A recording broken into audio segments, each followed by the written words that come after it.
Voy a intentar ahora algunos consejos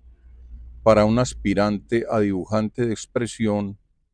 a fin de procurar ayudar a que él aborde estas dificultades. Pero antes intentaré una síntesis final de todo lo que he planteado,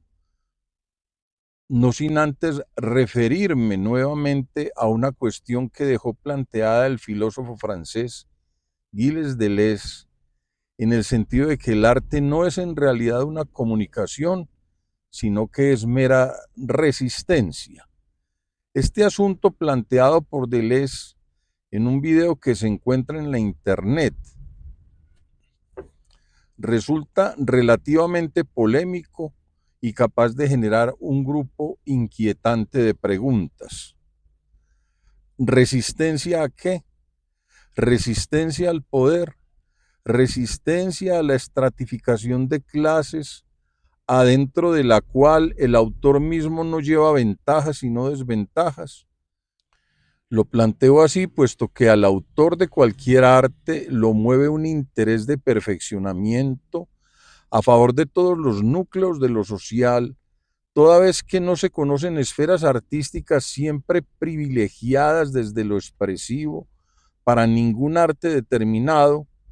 y que pertenezcan pues radicalmente y siempre a estructuras sociales necesariamente altas. De alguna manera, los autores no pueden hallarse siempre en esas estructuras más altas del poder, y su propósito comunicacional, que Deleuze no considera importante, es en realidad una forma de resistencia desde ciertos aspectos más o menos llamativos.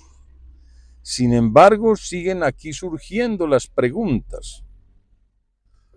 ¿Acaso el autor de un arte lucha por reivindicarse a sí mismo solamente? ¿O lo hace también por toda la estructura social de los sujetos desvalidos para los cuales ese autor sueña con la construcción de una estructura social ecuménica? ¿Acaso ese criterio de Deleuze puede entender la resistencia que él propone como núcleo del arte en tanto que una reivindicación de los desvalidos? ¿Puede acaso decirse que un autor no comunica entonces,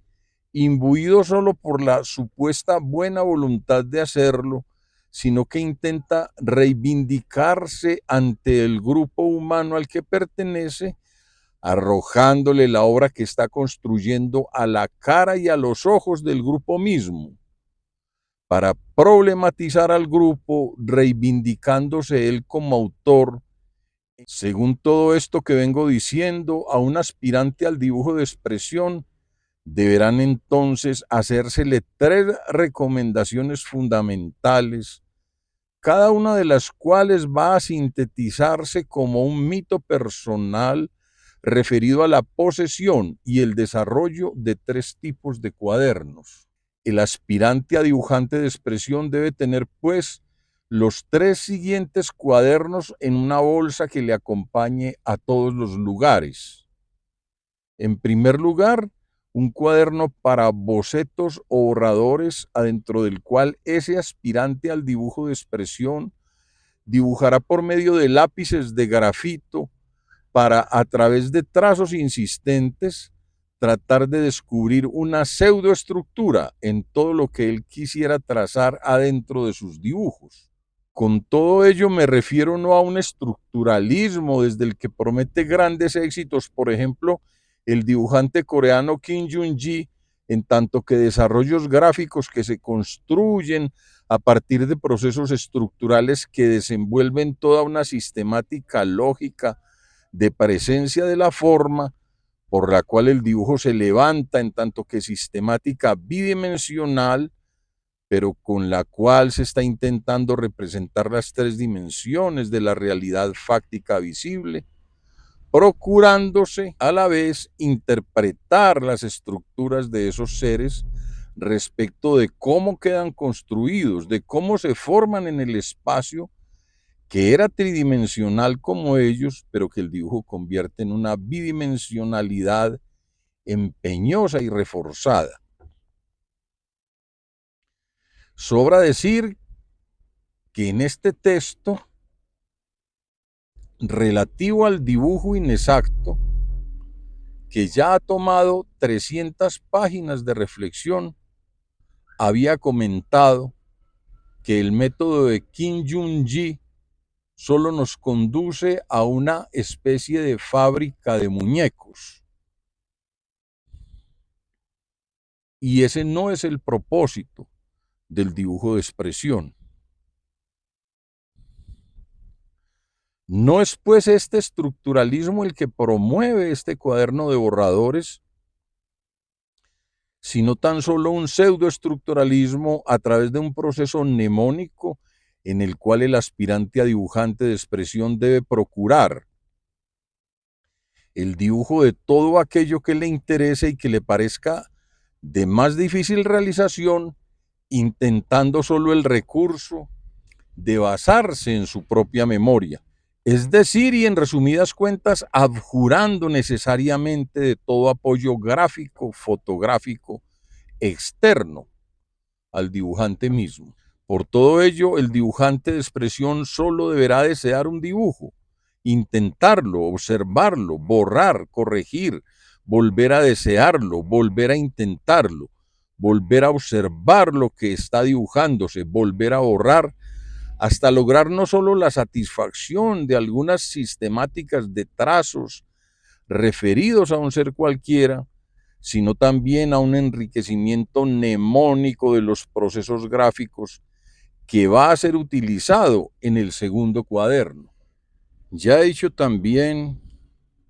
en esta extensa reflexión que para el primer caso del gran mapa,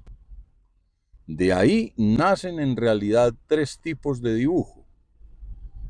En primer y en segundo lugar, el dibujo naturalista o hiperrealista,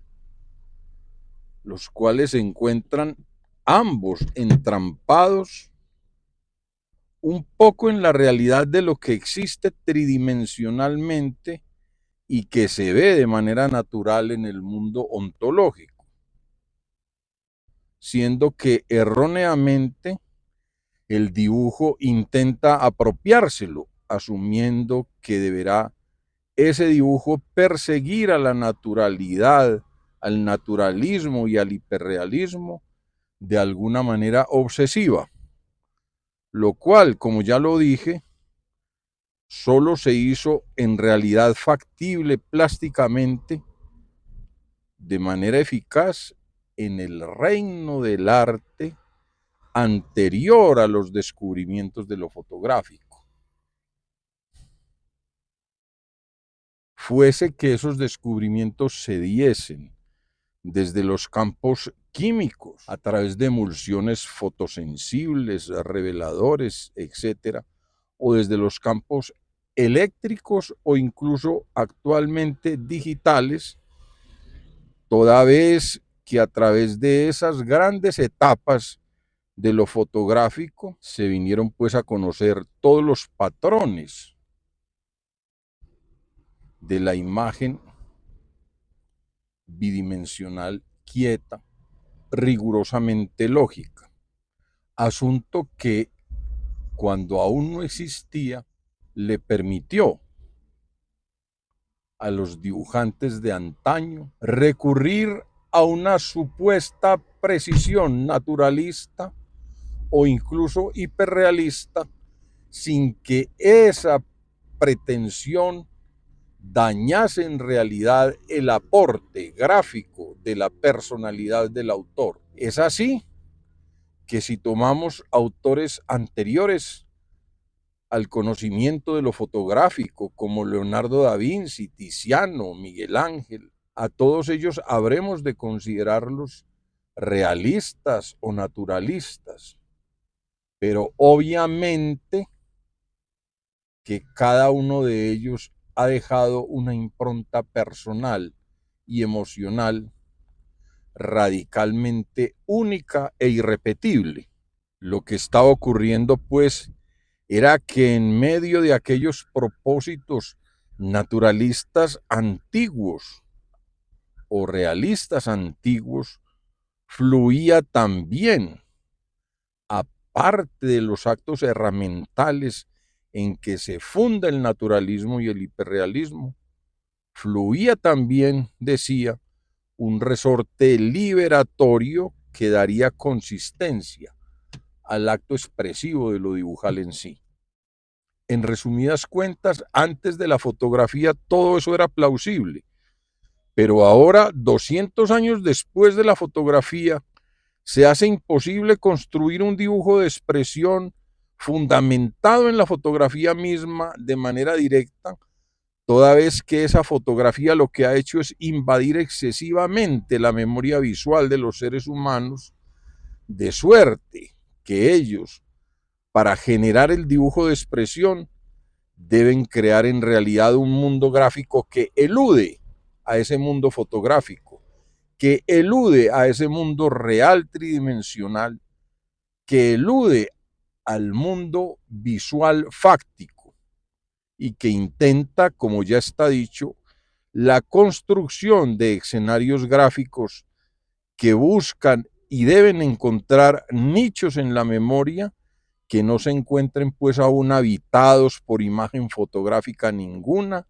o por imagen real ninguna. Y si el dibujo naturalista y el dibujo hiperrealista eran los dos primeros tipos de dibujo que nacían del criterio de un gran mapa y lo hacían fatídicamente para presentarse incapaces de ingresar al reino del dibujo de expresión, debe ahora decirse que aún queda un tercer tipo de dibujo que surge también del gran mapa y no es otro que una suerte de dibujo infructuoso. Es decir, un dibujo que sin ser decididamente naturalista y sin ser decididamente hiperrealista, se ha sumergido aparatosamente en estructuras argumentadas, en estructuras reflexionadas, en estructuras conceptualizadas en exceso que impiden el acto liberatorio en que debe fundarse el dibujo de expresión y conducen pues a todo lo contrario, es decir, a un dibujo infructuoso, que surgiendo de grandes propósitos mentales, se queda sin embargo sin conseguir el más fundamental de los propósitos del dibujo de expresión en sí, que no es otro que el de su capacidad de expresión propiamente dicha. También dije en esta extensa reflexión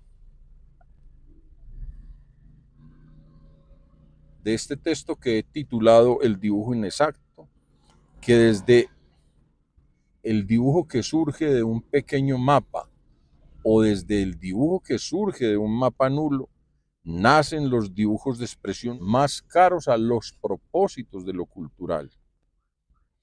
Lo digo así porque el gran mapa lo que intenta es pues predecir, predilucidar las tres estructuras rítmicas convenientes para el acto dibujal, procurando capturarlas desde sistemáticas que se obsesionan con la racionalización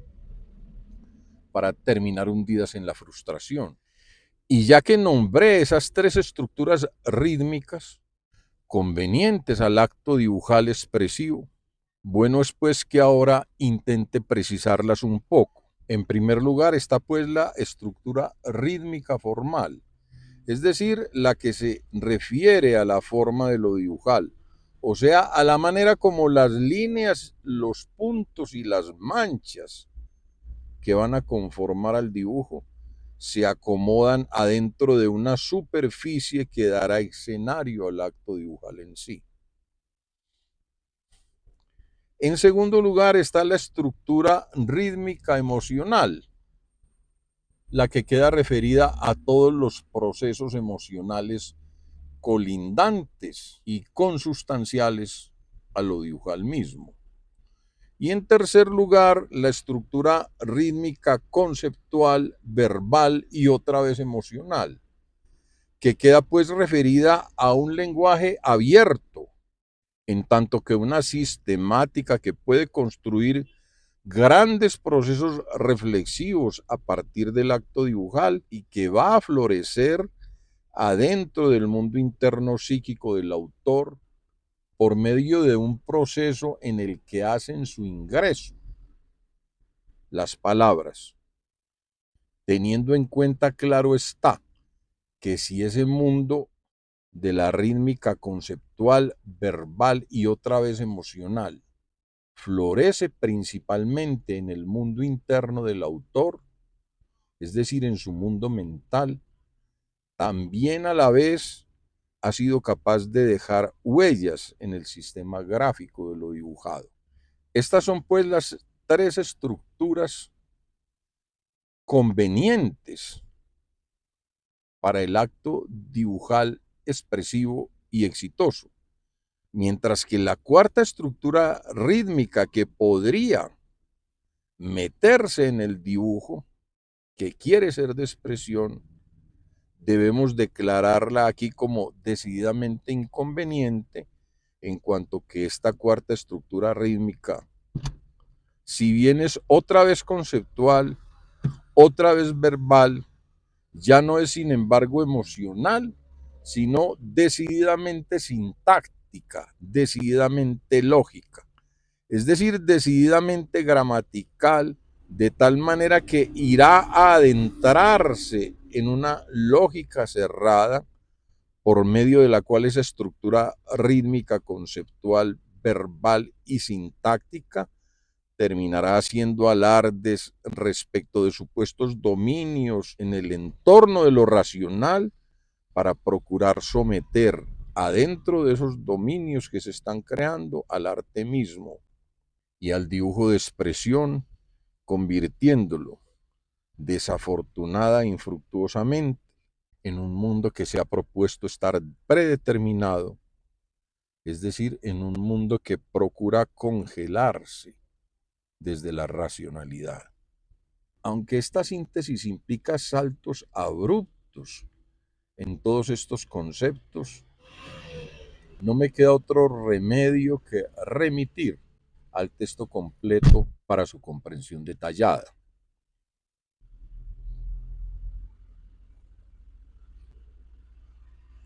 Entonces, si ya nos ocupamos, por ejemplo, de la estructura rítmica formal o de la estructura rítmica emocional o de la estructura rítmica conceptual, verbal y otra vez emocional, debe decirse que adentro de cada una de esas estructuras quedan abarcados 4 frentes de esfuerzo. En primer lugar está el esfuerzo para intentar decidirse cuando el dibujante está en acción entre lo representacional o lo abstracto, asuntos que ya he analizado y de los cuales quizás solo reste reiterar aquí que no hay pureza en ninguno de estos resultados, toda vez que nunca un verdadero dibujo de expresión es decididamente representacional y nulamente abstracto, y nunca será tampoco decididamente abstracto y nulamente representacional. Lo primero, porque un dibujo de expresión fundamentado en lo representacional arrastra sin embargo o se engarza sin embargo a postulados y propósitos de lo abstracto, que son los que finalmente van a darle una sistematicidad suficientemente veraz para el gozo plástico.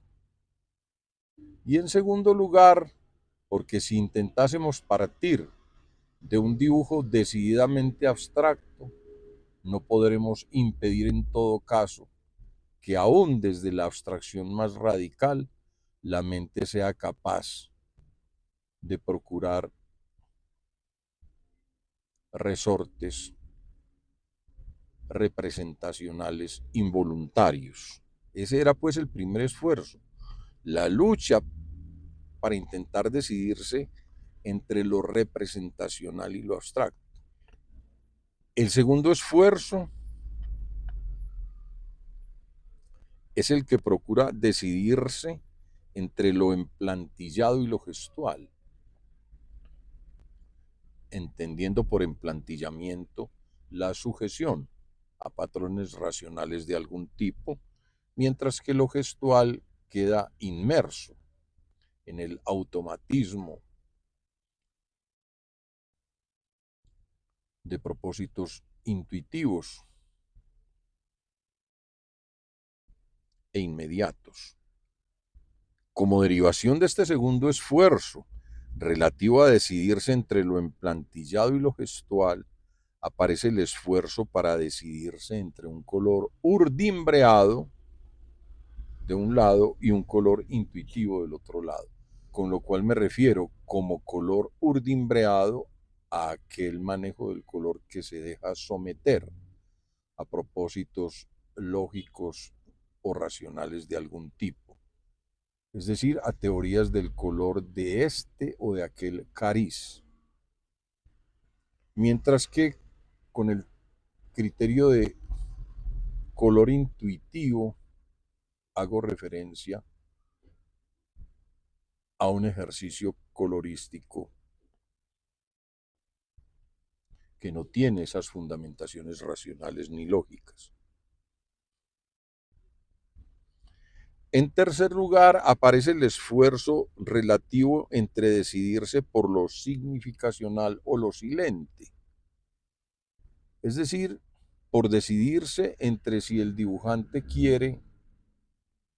que su dibujo arrastre significados evidentes o si por el contrario el dibujante se somete al silencio absoluto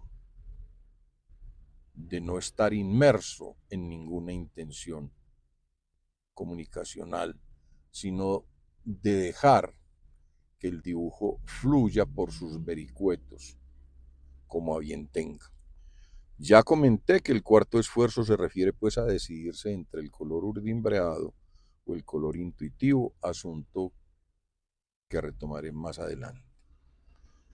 También dije en el texto del dibujo inexacto que son casos muy costosos y valiosos al dibujo de expresión los que surgen desde un pequeño mapa, en tanto que de ahí nacerán dibujos a partir de una intención tenue, es decir, dibujos que se desarrollan sin parafernalias rítmicas, conceptuales, verbales, emocionales previas, toda vez que el pequeño mapa se refiere solo a una estructura rítmica formal y no a la estructura rítmica emocional y tampoco a la estructura rítmica conceptual verbal y otra vez emocional, que queda referida pues a la totalidad del lenguaje abierto que puede surgir del acto dibujal. Lo que estoy sugiriendo aquí es que de alguna manera cada tipo de esfuerzo prefiere actuar dentro de una estructura rítmica a la que se acomoda mejor. De suerte que bien puede decirse que el esfuerzo entre lo representacional y lo abstracto es un esfuerzo que actúa de manera predilecta sobre la estructura rítmica formal, mientras que el esfuerzo para decidirse entre lo emplantillado y lo gestual es un esfuerzo que actúa preferiblemente en la estructura rítmica emocional. Y a su vez, el esfuerzo para decidirse por lo significacional o por lo silente es un esfuerzo que actúa preferentemente en la estructura rítmica conceptual, verbal y otra vez emocional.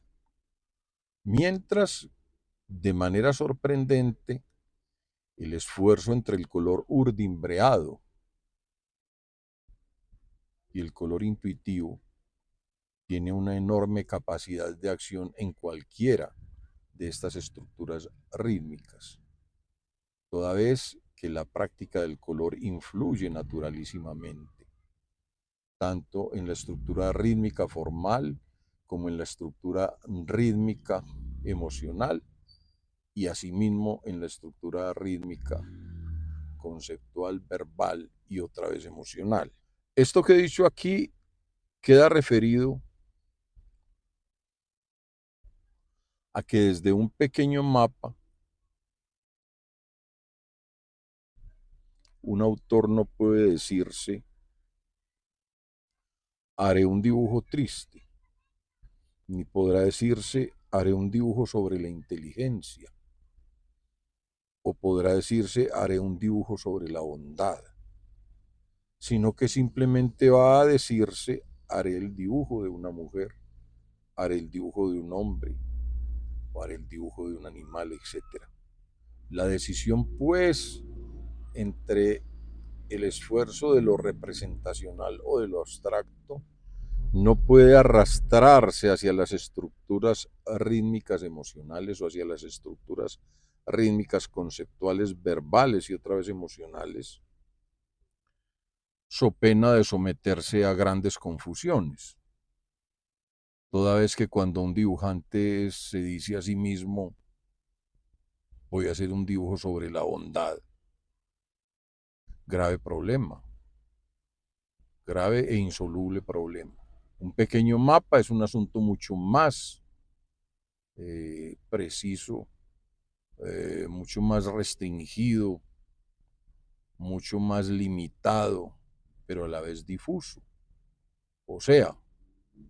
es una pequeña palabra, una tenue palabra que marca una guía,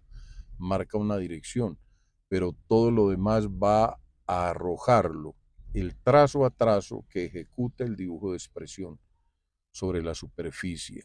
de lo dibujal. Lo digo así porque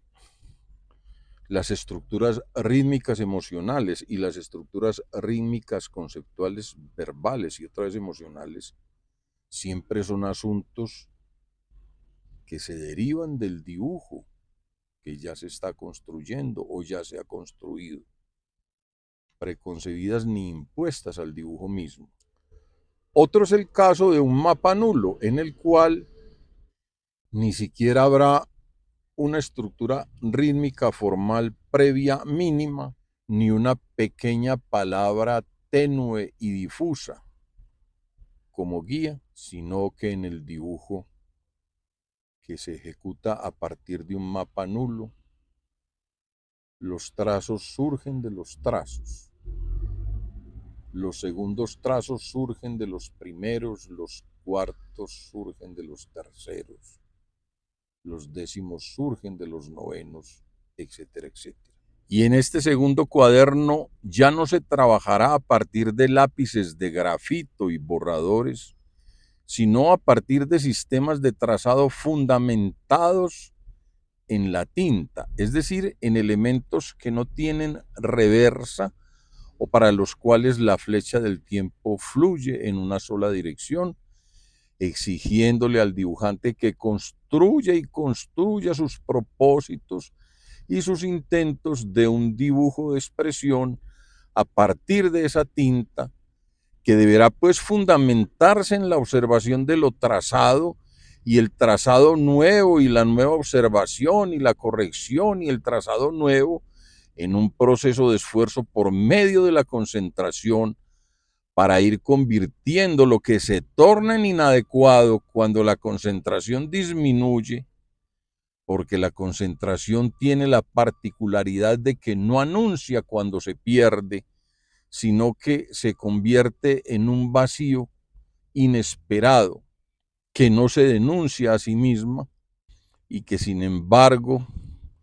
lleva al dibujante a acumular trazos en la superficie del papel de manera infructuosa, punto en el cual el autor deberá esforzarse, no solo para que la concentración regrese, sino para que a partir de ella el autor vaya acumulando otro tipo de trazos en esa superficie dibujada, pudiendo finalmente llegar al punto en donde sentirá el placer de mirar lo trazado y de determinar que su proceso ha concluido para dar paso así a una felicidad gráfica que en este texto en muchas oportunidades he denominado ubicuidad plástica o ubicuidad psicológica. Y en tercer lugar, el aspirante a dibujante de expresión deberá cargar consigo un cuaderno en el cual desarrollará toda una seguidilla de reflexiones que giren en torno no solo a los procesos de sus bocetos a lápiz, sino también de la relación que esos procesos bocetarios tienen adentro del cuaderno de los dibujos de expresión realizados a tinta y todas las problemáticas que atañen a esa relación intrincada entre aquellos dos cuadernos y todas las maneras como ese mundo gráfico va a relacionarse con el mundo emocional y conceptual y con el mundo de todos los pensamientos del autor, elaborando así un proceso de reflexión que debe permitirle al dibujante de expresión la construcción de una actividad conceptual enriquecida y personal, que en ningún momento anuncie un mundo mental pasivo que simplemente quiere trazar por trazar, sino que pone en evidencia todas las circunstancias culturales, emocionales y conceptuales en medio de las cuales se desarrollan los procesos del dibujo en sí. Si finalmente el autor considera que estas reflexiones que ha ido escribiendo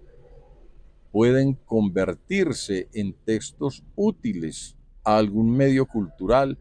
será él quien lo decida respecto de publicarlas o no publicarlas. Todo lo anterior lo he planteado así, puesto que parece un despropósito en todo caso que los dibujantes de expresión se dediquen solo al acto de trazar líneas, renunciando a los procesos reflexivos, toda vez que si se renunciase a ellos,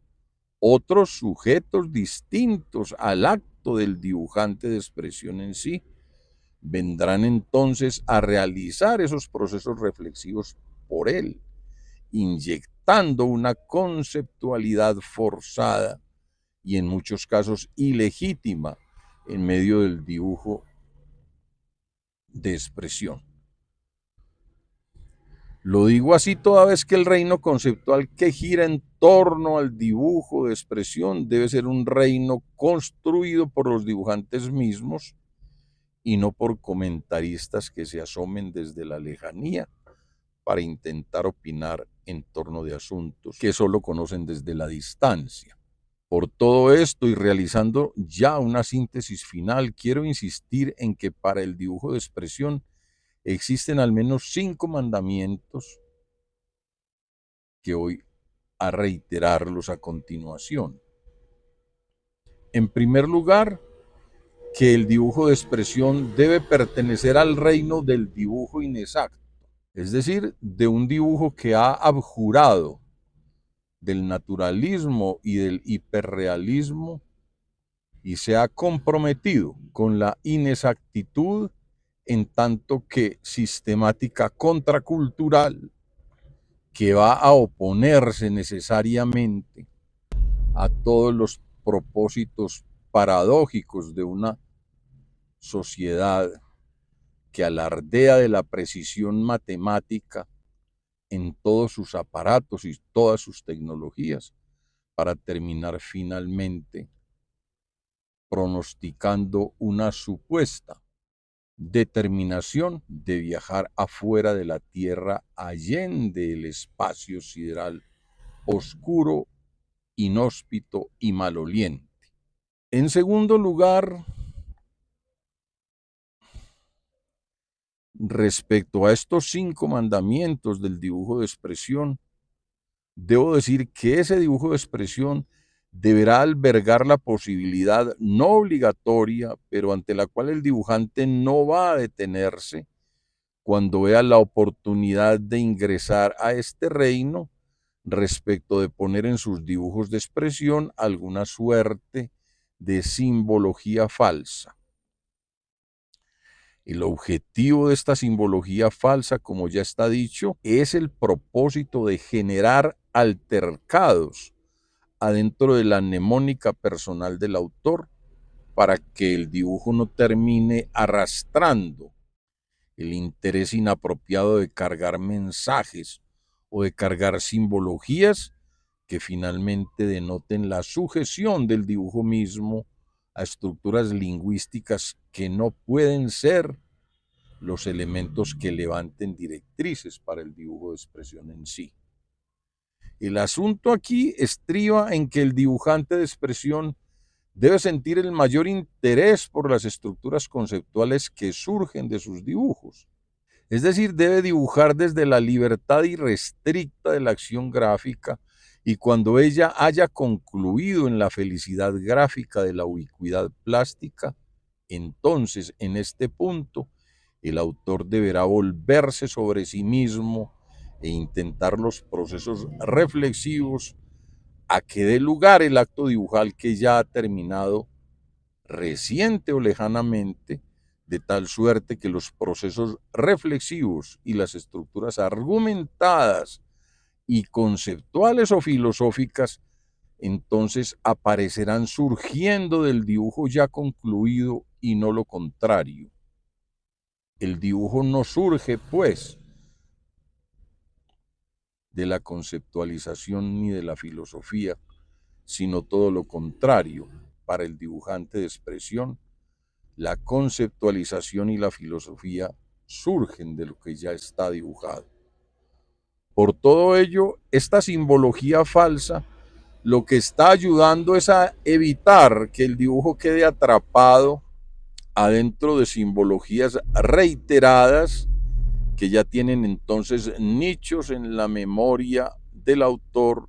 excesivamente estructurados y que finalmente terminan por hacer daño al dibujo de expresión en sí.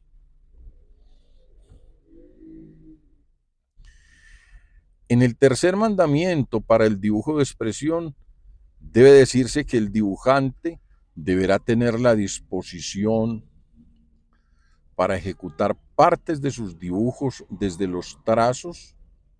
intencionalmente mal hechos, porque tampoco el dibujo de expresión va a sujetarse a cánones y a sistemáticas de desarrollo gráfico lógico que ya se hallen pues incrustadas en nichos excesivamente conformados en la memoria. Por todo ello, el que en un dibujo aparezcan detalles intencionalmente mal hechos se constituye pues en una refrendación del acto liberatorio del dibujo de expresión.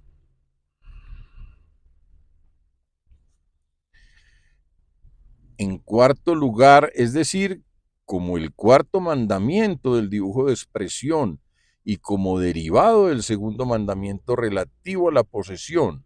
en ese dibujo de expresión de alguna simbología falsa,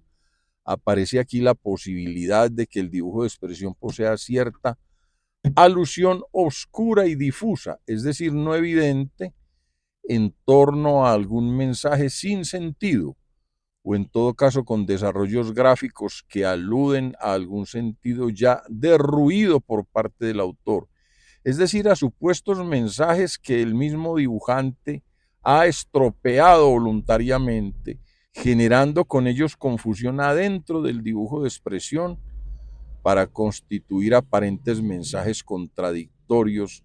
que solo están, pues, como ya lo dije, refrendando la acción libertaria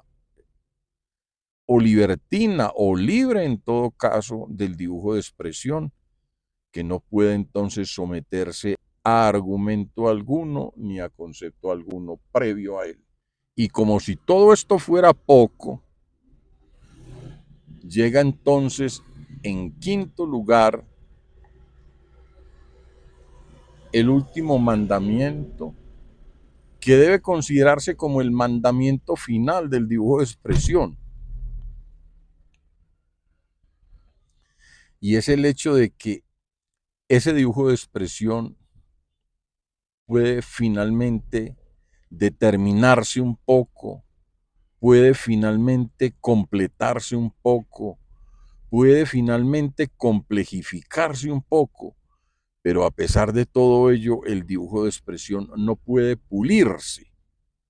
toda vez que el dibujo de expresión tiene impedido el interés, que no es suyo, de asomarse siquiera a ningún maquillaje que dañará su esencia gestual y por ello su capacidad expresiva en sí, acercándolo nefastamente al paradigma de un adorno que no le pertenece. Se ve pues aquí en este quinto mandamiento que cualquier intento de pulimento de un dibujo de expresión le arrastrará entonces a una supuesta normalidad y a una supuesta limpieza proteccionista, olvidando que se trata aquí de un dibujo que, contrario a ello, debe arrastrar su carga gestual con el mayor orgullo y no, en ningún sentido, la intención del maquillaje o el adorno de ningún tipo.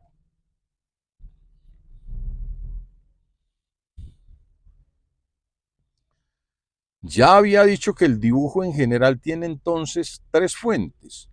En primer lugar, la fuente de un gran mapa mental del cual se parte para su construcción. En segundo lugar, la fuente de un pequeño mapa mental, fundamentado a lo sumo por una tenue palabra guía o por un concepto leve y difuso del que se partirá para la construcción del dibujo en sí. Y en tercer lugar, existe también la negación de todo mapa, es decir, el hundimiento del acto dibujal en un mapa mental nulo, procedimiento por el cual el dibujante parte de la oscuridad absoluta desde ninguna intención y simplemente del primer trazo deduce el segundo y de ese conjunto del primero y del segundo trazo deduce el tercero y se va montando así en una seguidilla que termina por dar estructura a lo dibujal en sí. Voy ahora a hacer referencia a esto que vengo diciendo, procurando iniciar las reflexiones y los análisis desde otras facetas. Para ello comienzo preguntando, ¿cómo se presenta el dibujo ya constituido en la escena humana emergente, en tanto que enorme construcción cognoscitiva novísima? Debo decir al respecto que ese dibujo se presenta como una sistemática que ha debido desarrollar tres estructuras rítmicas, en cada una de las cuales han confluido al menos tres o incluso cuatro esfuerzos gráficos, desde una oscilación doble que da pues existencia y maduración al pensamiento oscilante propiamente dicho, en tanto que tipología característica del pensamiento humano a partir de la opción híbrida entre el pensamiento lineal y el pensamiento holístico, los cuales obviamente actúan en simultánea adentro del acto dibujal. Esas tres estructuras rítmicas son, voy a repetirlo, en primer lugar, la estructura rítmica formal encargada de dar importancia a la forma de lo dibujal. En segundo lugar, la estructura rítmica emocional encargada de las sistemáticas emocionales que giran en torno a todo lo dibujal. Y en tercer lugar, la estructura rítmica conceptual, tanto prelingüística como ya decididamente lingüística. Aunque debemos recordar aquí que el dibujo nace cuando aún el lenguaje no se ha conformado, de suerte que es ese dibujo el que crea todas las tarimas cognitivas que darán escenarios a la palabra hablada. Vistas esas tres estructuras rítmicas, formal, emocional y conceptual, actuantes desde la hibridación de lo lineal y lo holístico, va a entenderse que cada una geste una pareja de esfuerzos típicamente suya, pero que desde la hibridación de lo lineal y de lo holístico, cada una repercutirá subterráneamente en todas las demás, aunque se mantenga para cada pareja de esfuerzos como un territorio predilecto,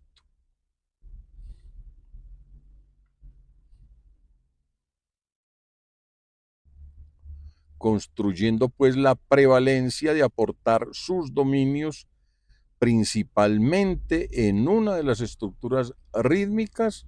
con la sola excepción de la cuarta pareja de esfuerzos gráficos, que no es otra que la de las fenomenologías correspondientes al esfuerzo entre el color urdimbreado que pulsa frente al color intuitivo. Todo ello en tanto que cuarto esfuerzo gráfico, el cual parece repartir sus influjos por encima de todas y cada una de las estructuras rítmicas, sin dominio de ninguna. Ya lo había dicho, la estructura rítmica formal se ocupa de manera predilecta del esfuerzo entre lo representacional y lo abstracto, mientras que la estructura rítmica emocional se ocupa de manera predilecta en torno al esfuerzo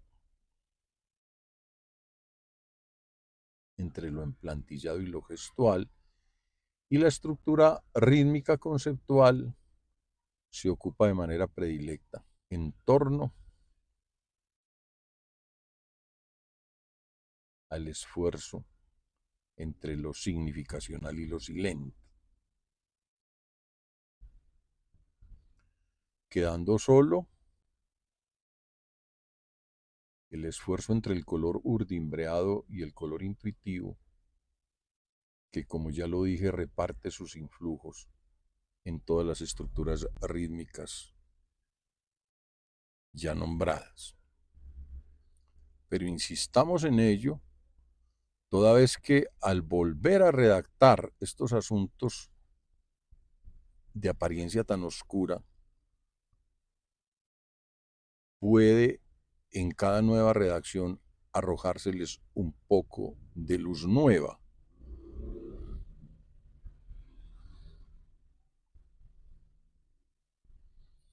Ya he dicho pues que las parejas de esfuerzos gráficos son fundamentalmente tres, aunque puede agregarse una cuarta, de tal suerte que en detalle son las siguientes. En primer lugar, la pareja del esfuerzo gráfico entre lo representacional y lo abstracto, que ha de ligarse, como ya está dicho, fundamentalmente a la estructura rítmica formal, en tanto que estructura capaz de arrastrar decisiones y cuestionamientos referidos a la forma de lo dibujado o de lo que va a dibujarse. En segundo lugar está el esfuerzo gráfico entre lo emplantillado y lo gestual, que se liga a lo relacionado con la estructura rítmica emocional, toda vez que la acción de este esfuerzo en sí va a referirse pues a la decisión de empoderarse del mundo emocional bajo el dominio lineal, lógico y por demás racional, o si va a ligarse a ese mundo emocional desde los patrones intuitivos y holísticos. El tercer tipo de esfuerzo se refiere a la pareja entre lo significacional y lo silente, y se liga predominantemente a la estructura conceptual verbal y otra vez emocional, debiéndose recordar aquí un factor importante, no solo en este esfuerzo de lo significacional y lo silente de un lado, sino en la estructura rítmica, conceptual, verbal, emocional, en todo lo cual debe observarse que el dibujo presenta dos fenomenologías muy divergentes. En primer lugar, la de los significados previos al acto dibujal, es decir, de cómo los propósitos significacionales pueden existir antes del proceso dibujal en sí, fenómeno este que paradójicamente atenta, como ya hemos dicho y volveremos a insistir, con las posibilidades expresivas de lo dibujal verdadero, toda vez que intentar someter a lo dibujal naciente a una abolición de origen mnemónico que ya existe construida y constituida, solo va a llevarnos a que esa estructura dibujal aparezca pues casi que prisionera de conceptos previos a ella que le dejan a lo dibujal mismo como un restringido campo de acción que no desarrolla verdaderos poderes significacionales, toda vez que en un nicho mnemónico cognitivo ya estructurado, los linderos y los límites del nicho aparecen excesivamente estructurados y no permiten en todo caso la fluidez de un pensamiento dinámico que se entorbellina en cualquier dirección, como solo viene a ocurrir cuando los significados no son previos al acto dibujal, sino posteriores al dibujo mismo. Es decir, cuando esos significados nacen de lo dibujal ya constituido, de tal suerte que se inundan desde ese acto dibujal que, como veremos, se recomienda que esté hundido en escenarios paradójicos que sorprenden las estructuras de las mnemónicas del autor, de tal manera que desde esa perplejidad los significados de lo dibujal fluyen multiplicadamente en todas las direcciones. El cuarto esfuerzo que puede existir cuando lo dibujal se liga al fenómeno cromático se relaciona con el uso de cromatismos desde patrones lineales, lógicos y por demás racionales que se volverán una sistemática herramental o desde patrones holísticos, intuitivos,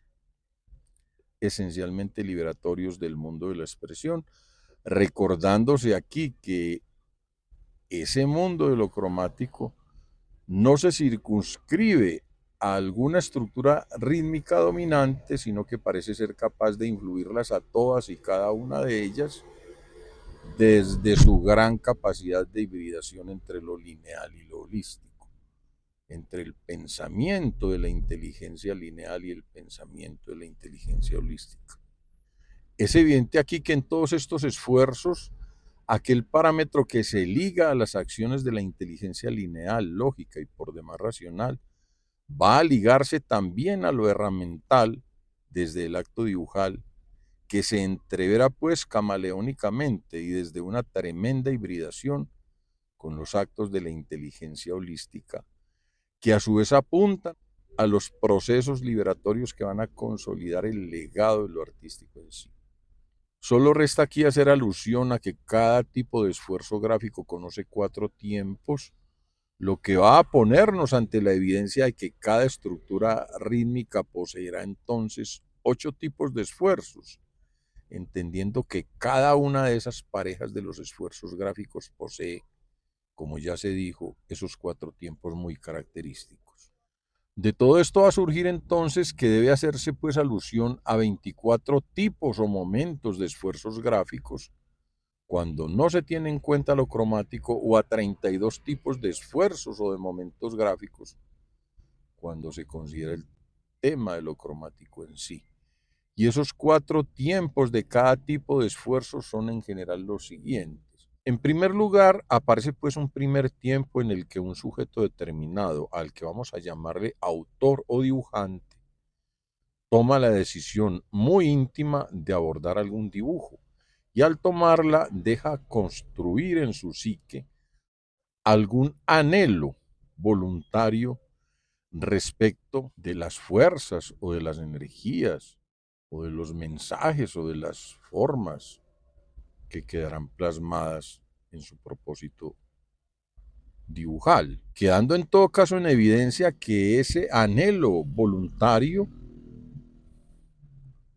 de una expresión está lejos de convertirse en realidad de manera pasiva,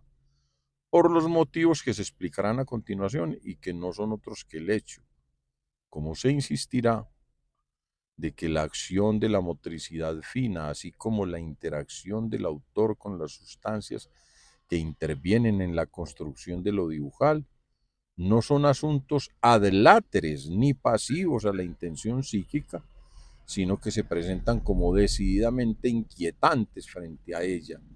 de suerte que desde esas inquietudes ya lo dibujal aparece en un entorbellinamiento difícil de predecir. Es ahí pues donde llega el segundo tiempo de cada uno de los esfuerzos gráficos, que no es otro que el tiempo de la acción de la motricidad fina. En la psique pues se había anidado un anhelo, una intención, y es así que da entonces la orden a la motricidad fina de que intente abordar los movimientos necesarios para procurar la construcción del acto dibujal en sí. Pero no solo a través del movimiento de la motricidad fina propiamente, sino también de las mil maneras como esa motricidad fina intentará articular sustancias por medio de las cuales va a conseguir que la acción gráfica no solo se constituya en tanto que líneas, puntos y manchas, sino que pueda acumularse en una superficie determinada que va a recibirlas en tanto que escenario lo dibujal propiamente dicho. Apareciendo en este instante el tercer tiempo de cada uno de los esfuerzos gráficos, que no es otro que el momento de preparación y de consolidación para lo perceptible, es decir, el momento en el que ya la acción de la motricidad fina no solo ha entrado en ejercicio para intentar las ejecutorias de los trazos de líneas, puntos y manchas, sino para procurar el dominio de las sustancias por medio de las cuales intentará esa acumulación de trazos, líneas, puntos y manchas sobre una superficie en tanto que escenario de lo dibujal en sí. En este tercer tiempo ya aparecen pues algunos efectos de los actos de la motricidad fina en ambos sentidos. No solo en el sentido de moverse para generar las líneas, los puntos y las manchas, sino también en el sentido de moverse para domesticar adentro de sus posibilidades las sustancias de las que va a valerse para la ejecución o de las que se está valiendo para la ejecución y la acumulación de esos trazos en la superficie dibujal misma. Aparece pues en este tercer momento un rudimento de asuntos perceptibles derivados del acto dibujal. Llegando aquí el cuarto tiempo del esfuerzo gráfico en sí, por medio del cual va a generarse la comparación final entre lo que se ha percibido en tanto que estructura rítmica dibujal, que puede ser tanto intermedia en un proceso que se está desarrollando, como final si se considera que ese proceso ya ha concluido. Comparándola con la estructura rítmica de la que se intentó partir, entendiendo pues que esa estructura rítmica de la que se partió, en tanto que anhelo, abarca pues los fenómenos relacionados tanto con la forma como con las emociones y con los conceptos que van a ligarse al acto dibujal en sí y a su parafernalia de influjos híbridos entre la interacción de la inteligencia lineal y de la inteligencia holística, y por lo tanto en la interacción entre todos los actos herramientales de un lado que se ligan a la inteligencia lineal racional y los actos liberatorios del otro lado que se ligan predominantemente a lo holístico. Cuando esta comparación entre las estructuras rítmicas de las que se partió en cada caso, desde cada uno de los aspectos, formal, emocional o conceptual, pueda realizarse eficaz y felizmente respecto del resultado obtenido tras el cuarto tiempo del esfuerzo gráfico, debemos entonces pensar que ese acto dibujal va encaminado satisfactoriamente en dirección a la ubicuidad mental, a la ubicuidad plástica. Pero si muy por el contrario ese acto comparacional entre aquella intención o aquel anhelo inicial y el resultado obtenido finalmente con lo dibujal discrepan en esencia y no se satisfacen en modo ninguno el uno respecto del otro, deberá entonces decirse que el proceso dibujal no ha tenido éxito. Pongamos como ejemplo el primer tiempo de un esfuerzo gráfico en la dicotomía entre lo representacional y lo abstracto. Se presenta ahí la oscilación entre lo representacional y lo abstracto en sí, y cada una de esas tendencias empuja su participación, gestándose en ese instante el nacimiento del pensamiento oscilante. No se trata pues de que un dibujante se diga haré un dibujo representacional puro, toda vez que esa pureza no existe, pues ella es contraria al esfuerzo gráfico en sí y a la condición híbrida que caracteriza cada uno de los esfuerzos gráficos que se realizan con lo dibujal. De suerte entonces que cualquier intento dibujal representacional va a arrastrar un esfuerzo y un intento abstracto, consciente o subrepticio, simultáneos. Cuanto menos bífido sea un esfuerzo gráfico, menos oscilante será el proceso del pensamiento que le acompaña y por ello mismo menos posibilidades mantendrá de conquistar la ubicuidad plástica. Si un dibujante se empeña en un propósito representacional y desdeña las cargas abstractas que lo representacional mismo puede albergar y arrastrar, entonces, a causa de ese desdén, el resultado será más y más naturalista, más y más hiperrealista, más y más herramental, y menos plástico, menos expresivo esencialmente, menos artístico, si se me permite ese término tan radical. Igual ocurrirá si un dibujante se propone un dibujo radicalmente emplantillado con desdén absoluto por cualquier resorte gestual, que lo emplantillado mismo pueda cohibir en la oscilación necesaria entre el pensamiento lineal herramental y el pensamiento holístico liberador o expresivo. O si un dibujante se propone trazar un dibujo decididamente significacional al punto de que lo inunde de intenciones jeroglíficas previas que van a diferenciar y a contradecir la capacidad de lo silente para negar discursos previos a lo dibujal, siendo que esa condición silente va a servir sorprendentemente para causar discursos posteriores más y más gigantescos, más y más productivos de interacciones psíquicas, pero desde las intenciones jeroglíficas, el dibujo surgirá henchido de propósitos argumentales que lo insuflarán de significados previos y que le harán más y más daño que bien a lo dibujal mismo, al lesionar las posibilidades expresivas de la oscilación entre lo significacional previo y lo silente. Lo digo así porque, como ya he comentado, lo silente previo amplifica las posibilidades de lecturas enriquecidas finales, es decir, posibilita nichos mnemónicos deshabitados en la certeza de que los nichos mnemónicos ya muy bien habitados solo permiten significados entrecortados y muy circunscritos y limitados que estorban a la sed de ubicuidad plástica. Todo esto en cuanto al primer tiempo de cualquiera de los esfuerzos gráficos, que como mucho se ha dicho son 3 si se excluye la fenomenología cromática o 4 si se la incluye.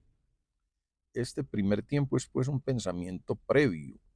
una intención amplia o somera, incluso cuando el mapa mental sea nulo. Lo que es muy importante aquí, y téngaselo muy presente, es que, como ya lo dije, la motricidad fina no es un sucedáneo de lo mental, y menos ha de serlo de las sustancias que esa motricidad fina debe mover, transformar, ubicar, para procurar el acto procesual. del dibujo mismo. Y es entonces ahí donde llega el radical fracaso de Marcel Duchamp, quien había supuesto que la obra existe en la mente antes de ser bajada al lienzo y que siempre pierde algo en ese proceso cuando se convierte en pintura o en dibujo. Es evidente aquí que este pensamiento de Marcel Duchamp es una falacia fatal. Por eso, en un video en contra de Marcel Duchamp, le llamé un pensador vacío. Ahora bien, ¿qué es el segundo tiempo? Ese segundo tiempo del esfuerzo gráfico es precisamente la derrota de esta ideología duchampiana, toda vez que en ese segundo tiempo la intención ha salido de la psique y ha llegado a la motricidad fina, desde la cual empieza a intentar construir lo dibujal. Pero como ya lo dije, ni la muscularidad fina, ni los procedimientos, ni las técnicas, ni los materiales, ni las sustancias con las que se dibuja o se pinta son sucedáneos de lo mental, asunto por el cual todo ello inicia un acto procesual casi padeciente desde muchas preguntas incontestables. ¿Cómo domesticaré los músculos que actúan dentro de la motricidad fina con eficacia? ¿Cómo domesticaré las sustancias con eficacia? ¿Cómo domesticaré los procesos con eficacia? Bien se ve que estos asuntos son esquivos, volátiles, de suerte tal que deberá abandonarse muy pronto la intención previa y solo queda asumir todos los vericuetos de las decisiones gráficas actuantes que van a corroborar que al dibujo no se lo construye paso a paso, de manera acumulativa y mansa, sino que de repente se lo halla, se lo descubre por ahí entreverado, casi en el lugar menos esperado, de suerte tal que el dibujante deberá entonces estar alerta para que al hallarlo por ahí sorprendente pueda detenerse frente a él y felicitarse por él, antes que empeñarse tosudamente en el propósito pueril de construirlo como una simple artesanía herramental. Llega pues aquí el tercer tiempo. Ya la acción de la motricidad fina ha transformado un poco el mundo y es menester ahora, en este tercer tiempo, percibir esa transformación. Y al percibirla, llega el cuarto tiempo. Lo percibido va a la psique y mira frente a frente y a los ojos lo que ha construido, de suerte que el vago anhelo gráfico del que partió 3 momentos atrás le forzará a preguntarse: ¿lo que he conseguido con mis trazos refleja aquel anhelo primario de alguna manera? ¿Lo alimenta, lo desarrolla, lo felicita, lo realiza? ¿O por el contrario lo frustra, lo desconoce, lo olvida, lo confunde, lo extraña? Si lo primero, será pues en procura de la ubicuidad plástica. Si lo segundo, será pues en dirección al fracaso del dibujo de expresión. No se trata de que el resultado logre una intención inicial precisa, sino tan solo un único asunto: que la expresión sea conseguida no en tanto a como se la procuró,